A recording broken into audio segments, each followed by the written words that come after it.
Hello, hello, Michelle here with the Sophia Mystery School, your personal and spiritual development mentor and coach.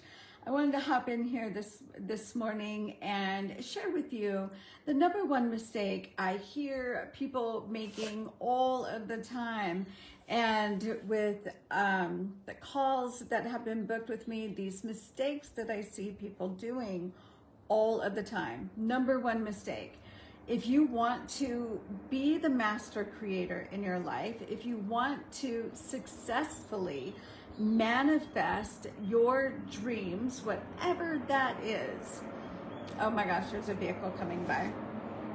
A loud one. Yes, I live in the forest, but still it gets noisy. So I'm gonna give it a minute to go by. Maybe, oh my gosh, it's coming all the way down the road. Let's see what's coming. Oh, we're driving.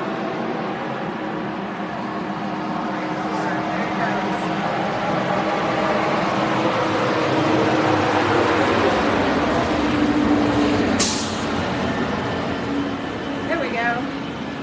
It's moving along. All right.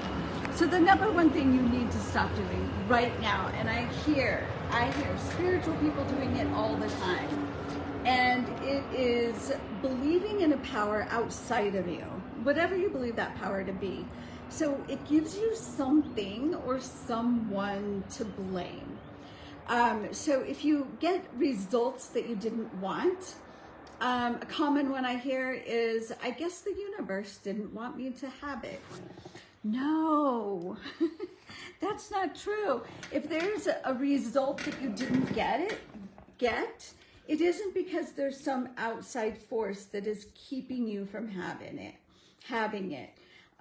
There's no person. If you blame a person, I just wrote an email yesterday that went out today, and I'm going to go into deeper about this, is that I got angry last week because I got to my hair appointment and there was a woman in the chair still, and my stylist said, "I'm so sorry, Michelle, I'm running a little behind."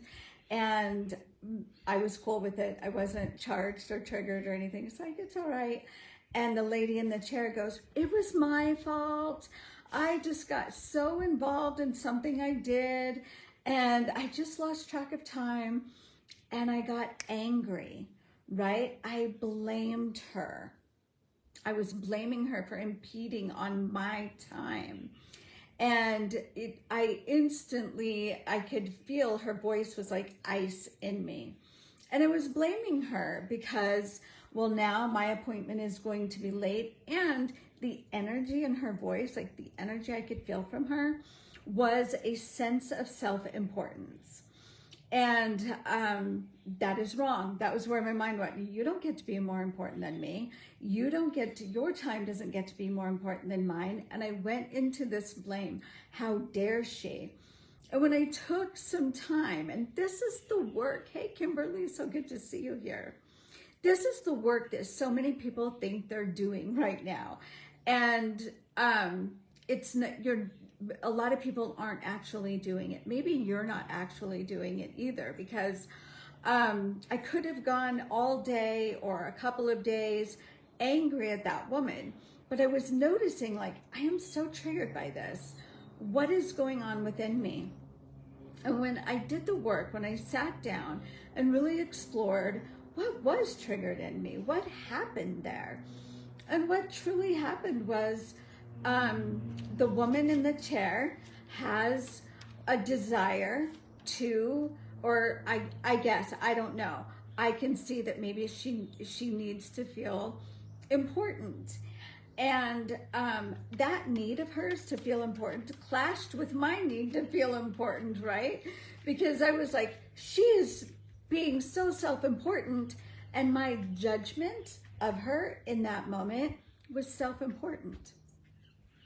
So we can have these experiences, and so I recognized, oh my God, I was being self-important. And I don't need to compete with importance, right? And if we go back to the belief and the theory that we are all one, then the woman sitting in the salon chair wanting to feel important is me. She is me. And if I withhold from her my love and acceptance for her being late or getting too involved in something, which I've done, right? I've done that. I'm sure I have inconvenienced other people through my mistake. I know I have, in fact, but she is me. And if I withhold love and acceptance from her, I'm withholding it from me. And if I show her, if I'm like, oh yeah, well, I get that, no problem. I sat there and waited for maybe 5 minutes.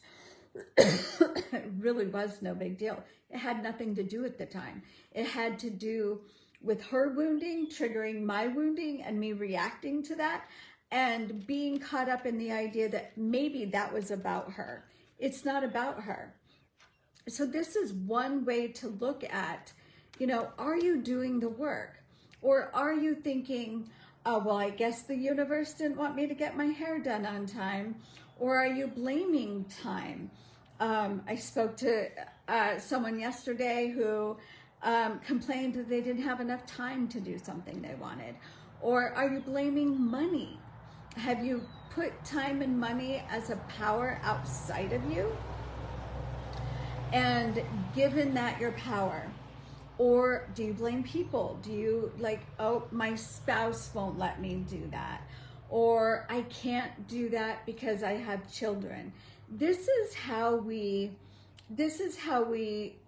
give our power to other people and other things, and we are doing it constantly. And if you're not slowing down and looking at the stories you're telling yourself, why you don't have the job you want, or the house you want, or the body you want, or the income that you want, and you're making it about anything other than you, then you will never truly be the sovereign, empowered, divine being that you're capable of being. And not everybody wants to, right?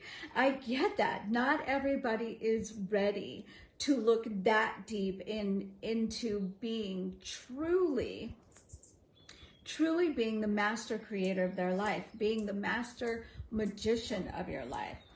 But if you do, if you believe this is an abundant universe, but you're still blaming the universe that something outside of you doesn't want you to have it. You're the only one that doesn't want you to have it. You're the only one that's showing up in this way, that what you withhold from other people is exactly what you're withholding from yourself. And so when you project power onto anything else, you're releasing your power. You're just letting it bleed out of you.